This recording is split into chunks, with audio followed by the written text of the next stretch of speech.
Hey guys, what's up? This is Marco from Nerd Boys Comic Blog. Today we're talking about the best comics of 2017. Dame and I recorded this about a few days ago. If you really enjoyed this video, please leave a like, comment, share, and subscribe. Timestamps will be in the description down below. But without any further ado, let's get into it. Yeah, we should talk about the best of 2017. Oh yeah, do you have like 5 comics that you want to talk about?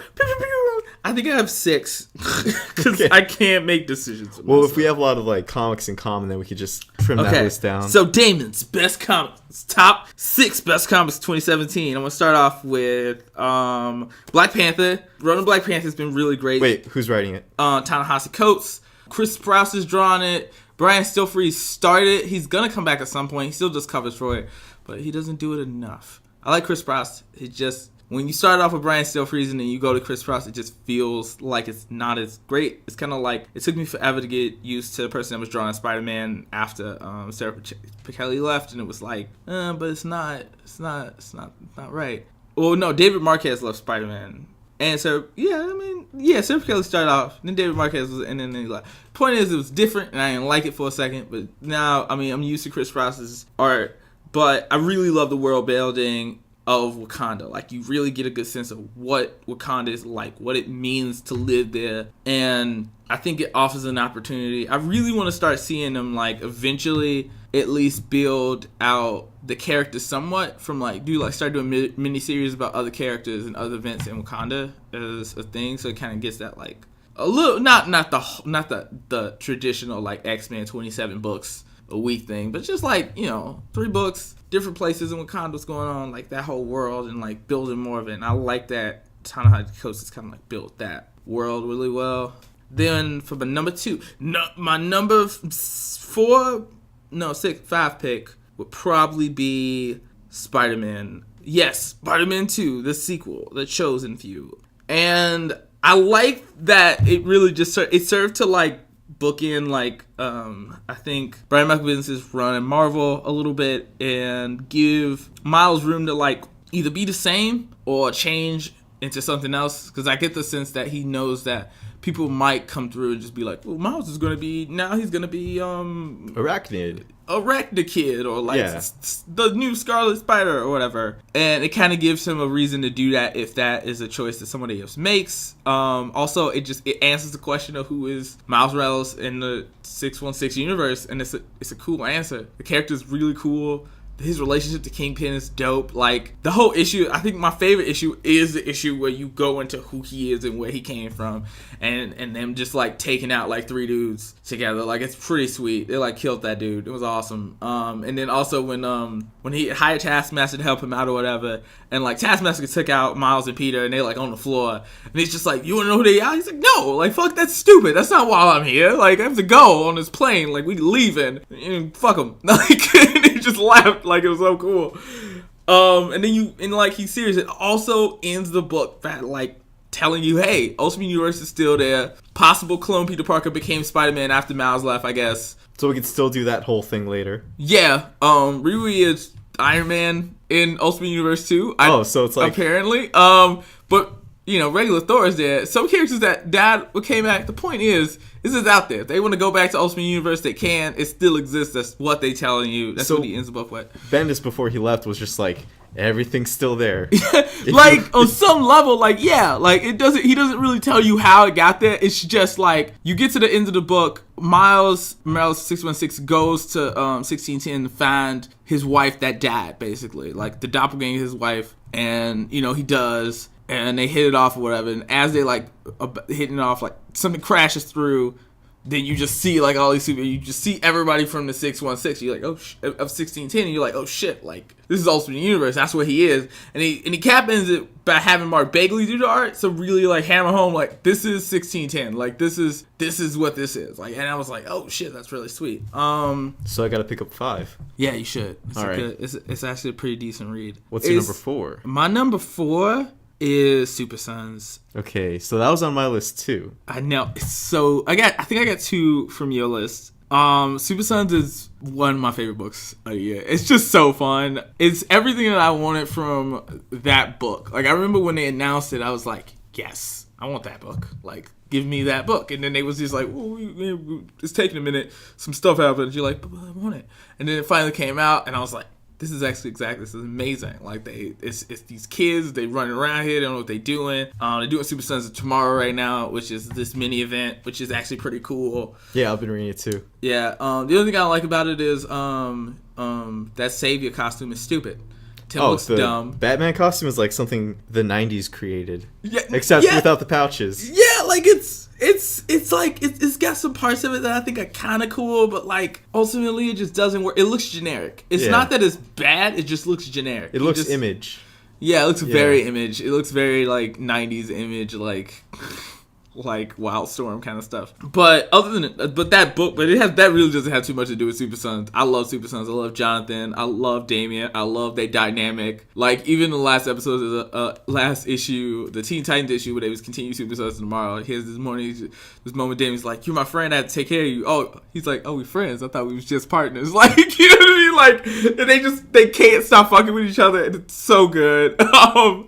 It's like, DC, make this into a cartoon. I want to watch it all the time. Pretty much. Like, they have so much great chemistry going between, like, Damian and Jonathan. Oh, yeah. And it was, like, ever since, like, that crossover in, like, the Tomasi Gleason, Superman 11? Yeah. Where, like, they first fought.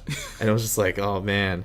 And now, bringing in, like, the Super Sons of Tomorrow, bringing back Connor Kent. Oh, yeah, like, Connor. You got Connor, you got Bart, you got Cassie in the future. You haven't even seen these characters in Rebirth yet. Yeah. Like, we don't even know. Also, I wanted to specifically point out Jorge Jimenez's art.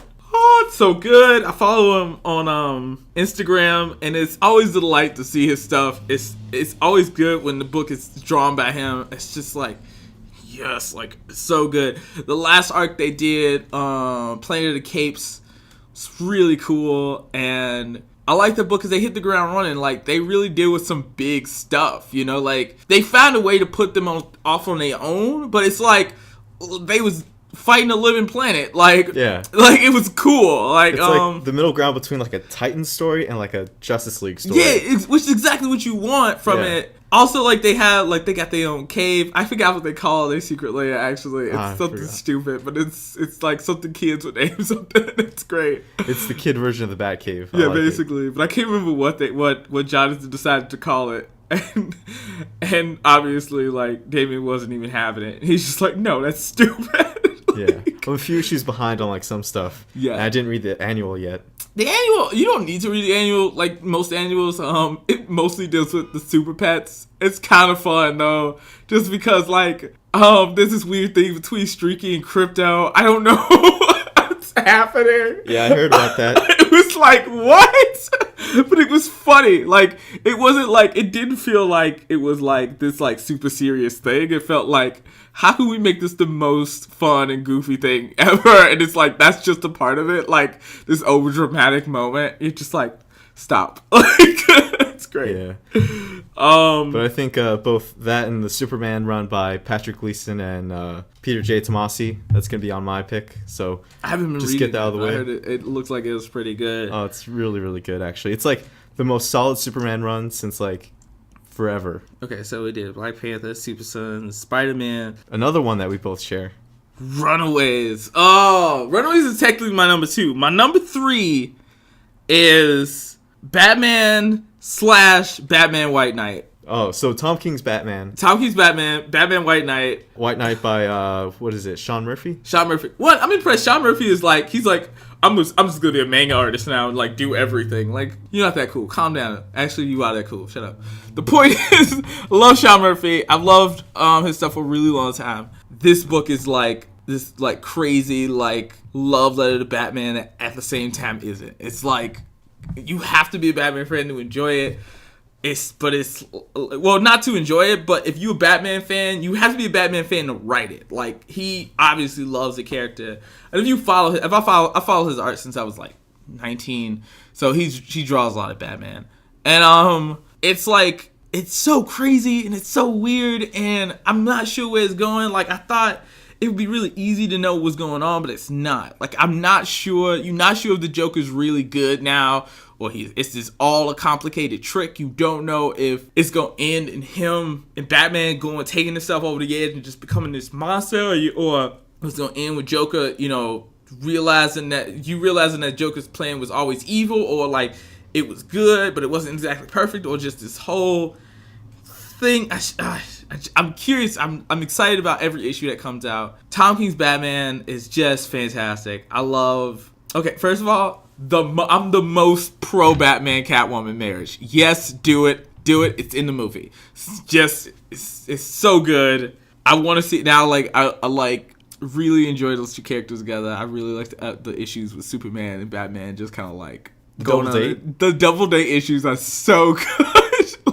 It was just 2 issues, but it was like really good. Yeah, and it goes into their relationship in a way that I've never thought about. This idea that like Batman and Superman see each other as better than each other on a lot of levels, and like because you always see the Batman Superman thing is like, oh, he's so much weaker than me. Oh, he's so much stupider than me. Yeah, but, it's like he made it. It's weird. It's this relationship between like it's like these friends who admire each other, and they at the same time. That admiration makes them not want to be close to each other. Like they don't want to. Like it's a relationship you can relate to, of like you have those friends that you think are so cool. Like you just think they're so cool, and you're lucky to be around them. You know what I mean? Like it's the Notice Me Senpai, but they're both like but they that. both have that going on, and I was just like, that's so fucking cool. And then the baseball, the thing with them just like trying to figure out like why are you guys together? And they said that Tom King is gonna do some Wonder Woman thing too, where she meets. So I'm really excited for that. So basically, Tom King's writing Batman introducing his new fiance to all his friends. Yeah, like all his super friends. That's what I heard when I picked up the issue the first day. It was like I heard they're gonna do a Wonder Woman. So I don't know how true that is. I don't know if it's gonna happen, but like I do hope it does. That sounds amazing. Yeah, so I'm really enjoying that, and especially after and with Tom King, I had the same thing that I did with the Doctor. Like after Snyder was just like, am I gonna like this? Like it's where's Capullo and Snyder? They're my mans. Yeah. And then Tom likes this one artist because they use him on Grayson too, and lately he hasn't been drawing it. I feel bad. I hate telling people I don't like art because I like feel like everybody has something that they like and people say, but it's just like they use a lot of this person uses a lot of 3D models. To draw over, and it just feels weird. And I know it has this not terrible uncanny valley feel, but this like almost like it's too perfect. Everything's too. It feels very stiff, which is like not. And that happens a lot during like the earlier Batman stuff, right? He was the one doing that art. So like those, like I wouldn't get as in depth when it first started, which is why like I wanted to include it in the list because like I like started. I was just I would like go see what's going on. I would watch videos. But I didn't start buying issues until recently. Yeah. So I knew it was going on, but I wasn't like enjoying it because of that. And then like the art now is just like really cool and I really like it. And just love the weird like can Batman hit a ball through a Superman thing. That was great. It's just like you can't do it. He's like, yes I can. Yeah. It's just like so funny. Last year Tom King's Batman was good, not great. This year got a lot better, especially starting around like 24 or something like that. Yeah, it kind of grew into his own. It just took some time to like us to get used to like how he was doing the characters too. And I think to get over the fact that like Greg Capullo and Scott Snyder weren't doing it anymore, you got used to the way they were doing it, how they were writing it. And it was one of the best things. It was probably the best book in New 52 and that whole thing. Like except for the Mr. Freeze thing, that was kind of bad. The Mr. Freeze thing. Oh, they retconned Mr. Freeze, so he's now just a stalker. Oh, yeah. Yeah. Did he write? That was by Scott. Oh, oh, okay. Yeah, that's kind of weird. It was like the first annual, but it was still like trying to find out like. Oh yeah. I did hear about that. Yeah, I'm definitely more a fan of the old Mr. Freeze story where he's not just a weird. I found this weird girl inside of a container thing, but yeah. Also, so number 2, Runaways. This is a personal favorite. It's up there. It's like Runaways was my favorite book growing up. I still want to draw Runaways for Marvel. I was dead set on being a person to bring it back. Like that's just what I wanted to do. Like that was a goal of mine. Because it was such a cool book. And when they talked about bringing it back and they had a new writer and they had new people, I was just like, I don't know what's gonna happen. You never know with these things what they're gonna do and like what direction they're gonna go in. It's just been good every issue, and it's great. And I love the way they handled the characters. I love they brought Gert back in the first issue. I love just the way everything do. I like the show. I mean, it's not perfect. It's not the comic, but the fact that there's a comic right now allows me to be okay with the changes they make in the show. Like the fact that the comic is like doing this own thing and they're going into the lives of the other characters, and it's really cool. And I don't know what's going on with these cats, but I want to know. Yeah. Also, Chris Anka, the best. He just is an amazing artist. Every time I see him do stuff, I'm like, this is the coolest thing ever. I'm glad I get to be a part of it. And my number one is Extremity by Daniel Warren Johnson. And I love that book. It's got this great storyline going on. It's like everything's in space. You care about everybody. It's also like massively bloody. People got swords for hands because they ain't got hands no more. It's robots that care about people, but they can't help but kill because that's what they've been built for. It's crazy. It's about peace. It's about triumph. It's about everything. It's great. I love it. It's a book by one of my heroes. Check that shit out. I say it was a pretty good list. Yeah, but now on to my top 5 comics, which Damon listed like 2 of them already. But I'll go back and talk about them again when I get to there. This is no particular order. I just really liked all of them really well. But there's kind of like an order to it, because like my new favorite series, or my favorite new series that started this year, is Super Sons. Which, you know, just because of the dynamic of the son of Superman and the son of Batman just being friends and also being frenemies. Yeah. And like at first really hating each other, but now becoming more like partners and maybe eventually brothers. Yeah, like their fathers. Yeah, it's very much like that relationship. Even in the Super Sons Tomorrow storyline, there's this hint that like the reason why anything bad has happened is because Damian's not gonna just like let John like die. He's like, no, like we have to take care of you. I'm taking care of you, and you know, Tim's like, I kill people now. Like you just like calm the fuck down, though. Like. I love the way Bruce talks down to Tim, like, Timothy? Yeah. Really? Yeah. Are we using guns now? Is that what we're doing? Because I'm about to beat your ass. Like, everyone calls, like, this evil Tim, like, Timothy. I'm just like, oh, wow. I love it. I love it. It's so cool. I think, like, he's become Batman. I think somebody was talking about Tim having this thing, like, New 52 Tim had this thing where he was, like, a security like, he was paranoid. He was paranoid. He was paranoid from, like, Teen Titans issue 1. And, like, they kind of retconned his whole history. But now, like, because of the rebirth thing and hyperspace and how that works, it's like we have 2 different Tims now. They have the Rebirth Tim and, like, Batman of Tomorrow Tim. Yeah. So it's, like, it's weird. And I guess, like, because of the way hyper time works, like, one of them was Batman Beyond for a little while. I can't remember which one it was. It should be Future Tim, right? Because he was... In New 52, there was a point where Terry, like, died. This was after Future's End. Yeah, and then Tim went to the future. Tim went to the future, was Batman Beyond, and then everybody was like, no. That never happened. And then they switched it back. And I guess Tim's out of time. Because, like, apparently he's, like, not just moving through time, like, because he's choosing to. Like, he's just going, like, on some level, he's not tethered to anything. He's, like, flipping around or whatever. Yeah, he's just a weird time anomaly, like Reverse Flash, pretty much. He's the Reverse Flash of the Super Sons, pretty much. Yeah. Trying to ruin everything. Okay, my next pick. No, I don't want to do the best of the year so far, but I'll talk about Runaways again, because I really liked Runaways, and I felt like this is a pretty good send-up to everything that happened, like, 8 years ago. Yeah. I know we had a Runaways series from, like, 2015, but it was just a Secret Wars tie-in. It was and it had only character that came back was Molly. Yeah, it had like younger versions of Winter Soldier and like a bunch of other characters, but it meant nothing. Andrea was really happy that this came back, and I was reading through a bunch of older issues, and I read the final Runaways issue, and the way it ended, I was like, they ended it this way. Really? But of course, they came back in like other tie-ins. Like the first tie-in they came back in was actually Dark Wolverine. Yeah, and then they did another one where they're like a bunch of Avengers characters and like mutant characters, and they're on this battle island. Avengers Arena, which is a lot better. Okay, so I fell in love with Dennis Hopeless last year too, because he did 2 books that I was like, this looks stupid. Then I was like, these are amazing. Avengers Arena was one of them.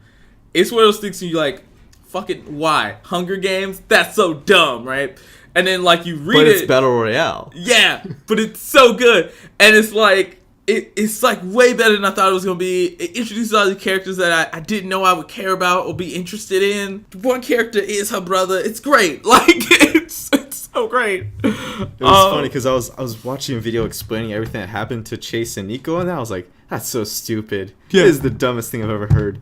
And thankfully, I don't really mention any of that in the new series. It's all about like Chase going back in time to save Gert, and then Gert kind of wants to bring the band back together, even though everyone's kind of happy in their new lives, except Nico and Chase. They think they're happy. They think they're happy. Yeah, it's getting pretty. It's like got this really nice dramatic undertone to it. This tension that's building in the story. And you think it would just be the originals, but they also have Victor in there, and they might bring a few other people in. Yeah, like Claire, a chick that Gert never even met. Yeah.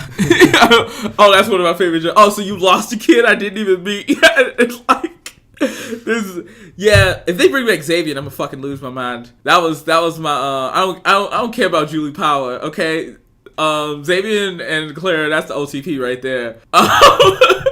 Spoken like a true fan, I guess. And it's great because I think there's a lot of people who really wanted this series to come back. You read the letters page, it's like 2 pages long. Yeah.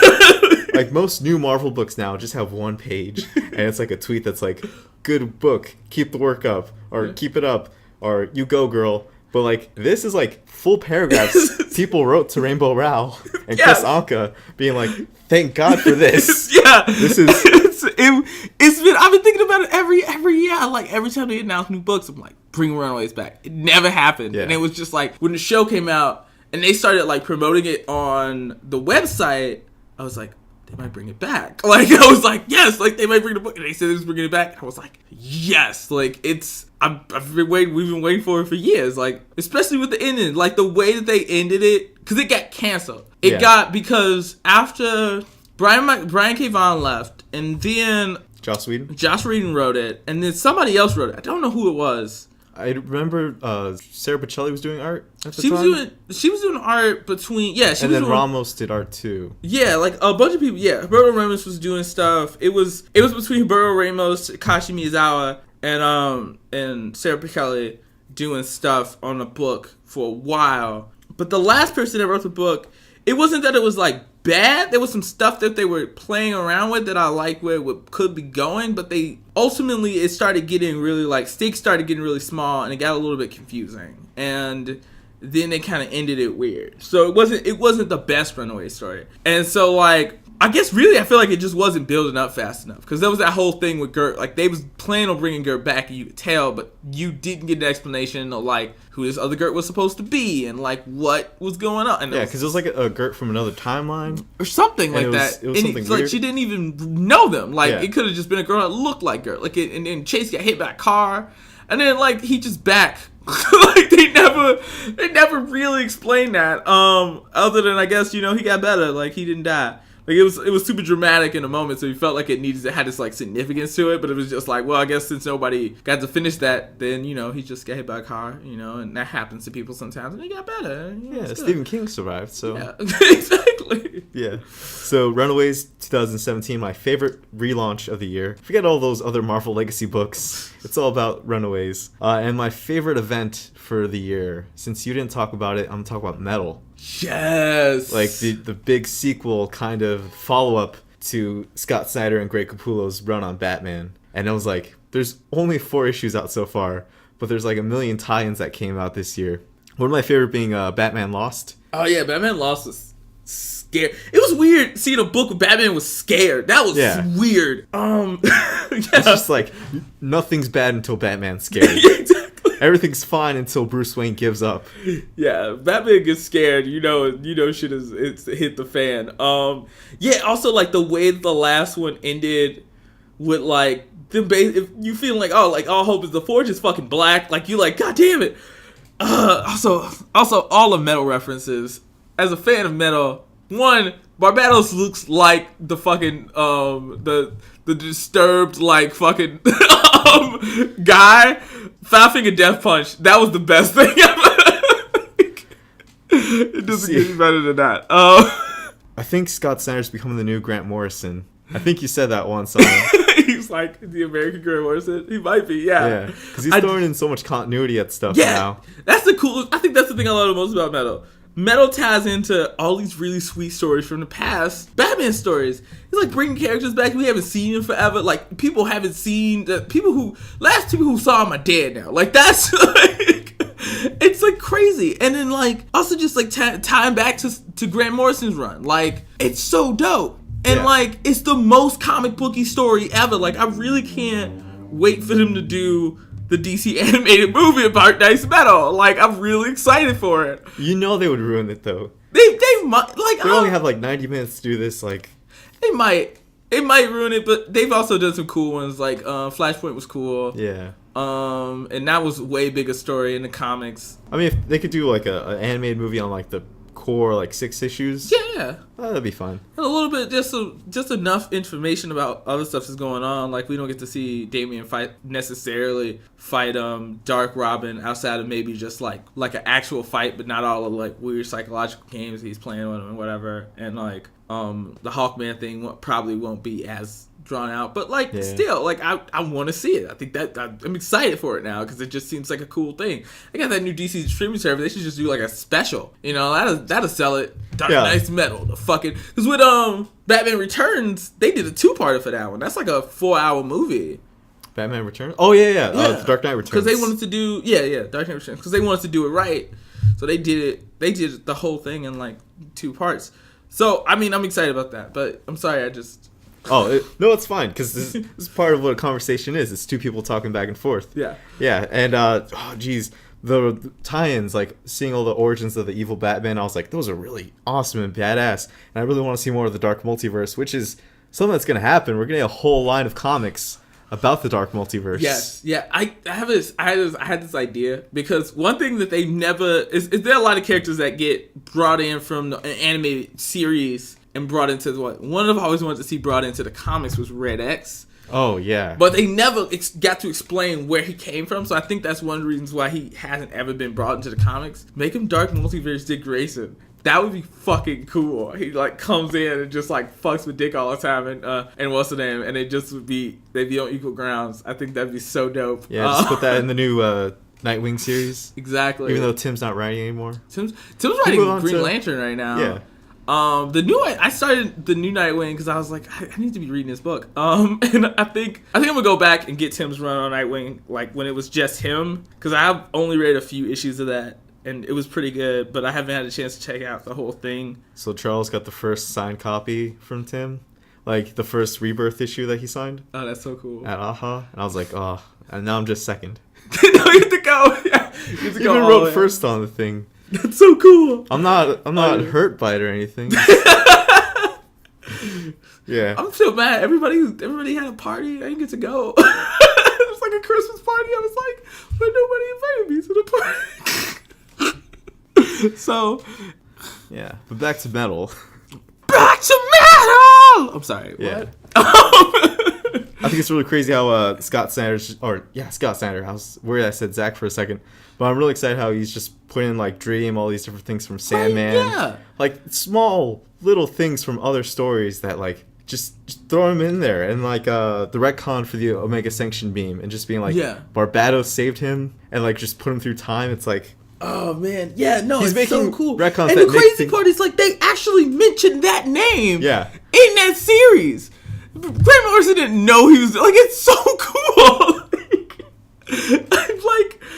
I'm like, this is dope. Like, it's just so. It's the most comic book. It's like the most comic booky story. Like, it's retcons to make everything so much cooler. It's not. I wouldn't even call it like It's not like retcons in a negative sense where it's just like there's that. It's like tying stuff together that wasn't tied together before. It's like adding this detail, like what if this is the reason that was it? What if that thing that he mentioned, that like weird thing that he mentioned, was actually a thing? Like, yeah, it's like when Jeff Johns brought back Hal Jordan, or when he brought back Barry. It's like those kind of retcons where it adds more rather than just taking it away. Yeah, it adds stuff to tie everything together, you know, and it's just like it's so exciting, and I'm actually scared. I'm like, well, how are they gonna get out of this? I'm super curious.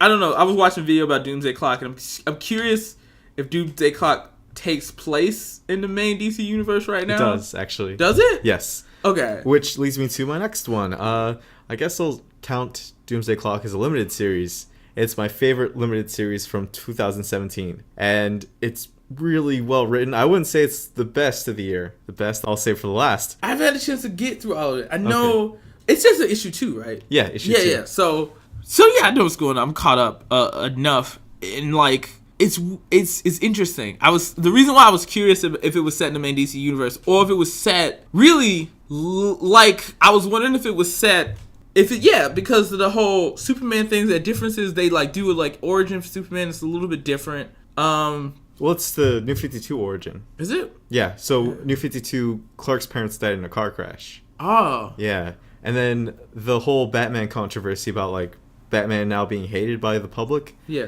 That might either be because of metal or because Doomsday Clock takes place a whole 12 months ahead of time. Oh, so it's Doomsday Clock is in the future. Okay, yeah, Doomsday Clock is a year ahead. That's all right. Because I know that the people hating the public thing comes from this thing. Because like the original Watchmen and even what was it called? Watchmen Reborn? I don't know. Before Watchmen? Yeah, before Watchmen. Watchmen Reborn. That sounds like a really bad comic series from the 90s. Like that they tried to do a Watchmen and it was just like, no. Like Alan Moore was like, don't you dare. No, Alan Moore was like, try it. And we'll see what happens. I know. Yeah. Alan Moore would just be like, go for it. Let's see how you feel about this when it's done. But like they have those bookend little stories. Yeah. One is this thing called the Superman theory. And it's a theory that somebody put out within the context of the DC universe that the superheroes are the reason why that it's interesting that most superheroes are in the United States. And it's just like, actually everything you know about superheroes is wrong. And all these guys are probably created by the U.S. government for some evil, nefarious scheme. So, even though we know that's wrong because of metal. Yeah, we know it's wrong for a lot of reasons. Yeah. And I think, but it's like, I think that's what started this, like, within the context of everybody being like, oh my God, like, what's going on? Like, what, we don't trust Superman yet. Superheroes. Yeah, that kind of thing. Whose team are you on? Cap or Iron Man? Doom.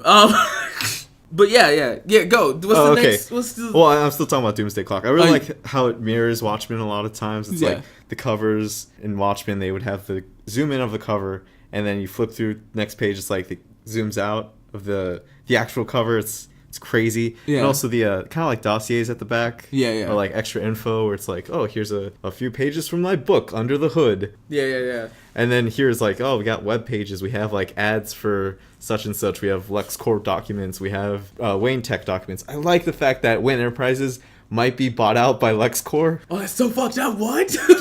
Just because it reminds me of like a Disney thing. Yeah, like, it does. It's just like, oh, this one company's doing well, might as well buy them out. Yeah, exactly. And so Bruce Wayne's fighting the public hate against Batman, and he's also fighting a buyout from LexCorp. And that's just in the second issue. I always thought that LexCorp wasn't as rich as Wayne Enterprises. Well, if you spend all your money on Batman tech, your value's going to go down eventually. But no, like, he was really good at, like, I don't know. Like, I just thought, well, because Lex is Superman right now, so that probably raises his stock price. Yeah, people probably trust him more now. Yeah. But, yeah. I gotta catch up on the details of Doomsday Clock. I'm not gonna spoil a lot of stuff. But Earth did get destroyed. The Watchmen Earth is gone now, and they introduced two new characters, Mime and Marionette. Oh yeah. Yeah. And they two what's the name characters? Two Watchmen characters. They come from a similar idea of Watchmen characters. They are from that universe, but they're based off other characters. Yeah, Charleston Comics characters. All the Watchmen characters are based off Charleston Comics characters. Actually, there's a DC Earth that like has the Charleston Comics characters. I can't remember which Earth this is, like Earth 9 or something, and it shows you which characters they're based off of, and it's basically like a nicer version of the Watchmen universe, I'm assuming. I'm super curious about what's gonna happen with that story, and I really have to get into it. I've been trying to keep it with metal mostly just because I like really like it. It's crazy as hell. Yeah, like I'm curious what's gonna happen. I was kind of waiting for the end of Doomsday Clock to really like dig into it because it just looks like it's gonna be like crazy. But it's also interesting that like I always like that DC does a lot more small events than like Marvel. Marvel will always do big events and it's all these tie-ins as opposed to like DC will do smaller like events and they always kind of own their own. Like Superman is going on right now by itself. And it ties into this, but it's not. You gotta go and read Doomsday Clock, but you don't have. You aren't. It's not stopping you from reading the Superman issue. It's not stopping you from reading other stuff. Yeah. What was you? Oh, so my final pick, the best book of the year, in my opinion. You can hate it, you can love it, but Mr. Miracle by Tom King and Mitch Gerads. I really want to read this. I'm so excited. Like you keep telling me about it. Everyone keeps talking about it. I am so excited. I'm going away for the trade because I'm lazy. Why? Because there's so many. I'm reading so many books. I don't have any money. It's gonna be easier to just get it for $20. Like, I guess. Be able to just sit down and read the entire thing all the way through. But yeah, I'm really excited about it because I love those characters. I love Big Barda. I love Mr. Miracle. I think they're super cool. Especially because they basically just Jack, Kirby, and Roz. They are pretty much. It's great. So yeah, but yeah, like what? How? Tell me about it. All right, so issue 1, Mr. Miracle, scot-free. You think he's such a great, happy-go-lucky guy. All of his comics, he's smiling, he's happy. Deep down, there's really dark demons he has inside. Like, he commits suicide in the opening page of Mr. Miracle, and the whole thing is kind of like this downward spiral for his life. His half-brother Orion is now the new High Father, so now he has to obey his orders from his weird, technically not brother, but also kind of brother through this weird deal that their dads made. Yeah. And like he's possibly under the influence of Darkseid. Like the anti-life equation might have affected a few people already. Maybe Scott himself, maybe Orion. A lot of stuff is really trippy. The visuals and the art by Mitch Gerads, like some of the best art I've seen all year. It fits the tone so well, where it's like gritty, dark, but at the same time it's kind of clean. Yeah. And also people look like regular people instead of just like glorified gods. Even though these are gods, they're literal gods, but they're drawn like normal people. Yeah, I mean, the art and stuff looks really cool. I'm falling in love with Tom King. I'm still mad at him about Victor, but it's more of a personal thing. It's just like I really want to see. So I am excited to catch this book. Like, it's one of those things where like every once in a while I'll be like, I'm waiting for the trade to come out. And like I won't get it immediately. This is like now, like I'm getting it as soon as it comes out. Even though DC is bad with trades sometimes. They can take too long, which irritates me. And especially because this one is going to be delayed. There won't be a new issue next month. The next issue 6, comes out next week. I don't know when you're listening to this, but it'll be next week for us. And issue 5 is probably my favorite issue of the whole year. Because it's, spoilers, Mr. Miracle has 1 day left before he's executed by Orion. Well, issue 4 was all about like the trial and stuff. Yeah. And it was pretty much like him being like, all right, I guess I'm gonna die. Issue 5, their last day together. They have a lot of sex. They go on a date. They have a lot of sex again. It's what you would naturally do if you only had like 24 hours to be with your significant other. And it was like really touching. At the end, Big Barda does something really awesome for him. It involves beating someone to death. I really want to see with her billy club. I really want to see this. I really want to read this book. Like they're just waking up. Scott's naked and he's like about to be taken to New Genesis. Barda just beats the shit out of the people who come to take him. Oh man, that sounds cool. Yeah. Oh man, that sounds really cool. It's a really cool series. I think it's just gonna get better from here. I think the Furies are gonna be in issue 7. How many? It's like a 12-issue miniseries. It's gonna be a 12-issue miniseries. Oh, okay, cool. That's a good amount of issues. So if you wait, you're gonna have to wait like a whole year. That's so annoying. Okay, maybe I should just like get all the issues up. And if you haven't picked it up yet, there's plenty of reprints. You can go to your comic book store. You can get like the 3rd printing of issue 1. You could probably get the 2nd printing of 2 and 3 and 4. Also, there are a lot of great, not really variant covers because DC doesn't want to call them variants, but there's alternate covers by Mitch Gerads that are really like fit the tone of the book. Yeah. Oh, are they not calling them variants? They just do alternate covers now? Yeah, I went to a comic book store and someone was like, DC doesn't want them to be called variants anymore. And it's like, why? They're a variation on the real cover. Because, that's stupid. Yeah. But, are you excited for any books coming out in the next? This week, I think this week or next week, it's Batman and the Signal, which is a 3-part series. That is out this week. I saw it. I did not pick it up because I didn't. Yeah, I'm gonna wait until Friday to get all my stuff. Okay, cool. I might actually get some more stuff Friday because I'm supposed to get paid some more money. So at some point, like Luke Cage style, where it's like, here you go, here's the envelope of money. Exactly.